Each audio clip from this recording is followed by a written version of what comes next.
很多人有钱守钱，对自己抠，对周围的抠，然后千方百计的算计，想要赚更多的钱，最后得到一什么结果？不是富豪，是守财奴。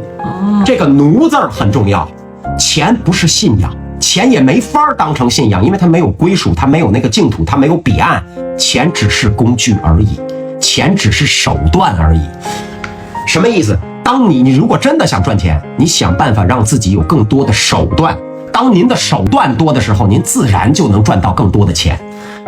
如果您能明白钱是工具，当你更有效的掌握这个工具，你能够随意的在手里边去把它轻松耍的时候，那你自然就有钱了，就这么简单，就这么简单。驾驭财富其实是一种能力，当然它也有幸运在，但是当你掌握这么多的时候，你能不能长久的驾驭或更长时间的驾驭，这绝对是一种能力。这个能力的难点不是在于考学，不是在于死记硬背，也不是在于什么，最主要的它考验的是你的人性，你的修养，你的阅历和你的定力。你没有这些东西，你就算运气来，你也一定会因为自己的认知然后把这个东西亏掉。所以大部分的人注定不是有钱人，发不了财，因为大部分的人他都不能满足这些什么修养啊、学识，他满足不了这些特性。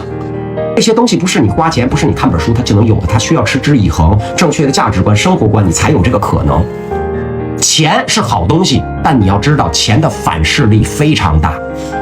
当一个人的财富累积到一个程度的时候，人一定会飘，飘了以后他就一定会忘记规则，忘记道德，忘记自己的良知。而当一个人把这些人类最宝贵的品质，这是生而为人最宝贵的东西，如果你把这些东西都给典当掉，都卖给钱的时候，拿来换钱的时候，你是谁？你是人吗？ No， 你就还是那句话，你是奴。因为奴不需要具备这些，你对我忠心就行了，你把我当信仰就行了，你为我死就行了。钱的反噬力在这儿。财富是什么？财富是对于我们积累认知最后结果的补偿。但是负债是什么？现在这么多人负债，负债就是你无知的代价。你别在这跟我抱怨说我欠了债了，我年少无知什么，就是你无知的代价，你就得承担着。这没有任何人应该可怜你，你当时干嘛去了？一个劝你的人都没有吗？那就是你没有跟长辈分享过，要么一定他们会拦着你。我不是让你们所有人说不要在乎钱，我是让你们去驾驭钱，站在这个钱上面，不要跪在下面，做钱的主人。不管你有多少钱，把它当成工具，利用好这把剑，利用好这个弓箭，要能驾驭它，确保你自己有一个健康的身体，你才有充足的精力去驾驭它，你才会有美好的生活，这才是赚钱的意义。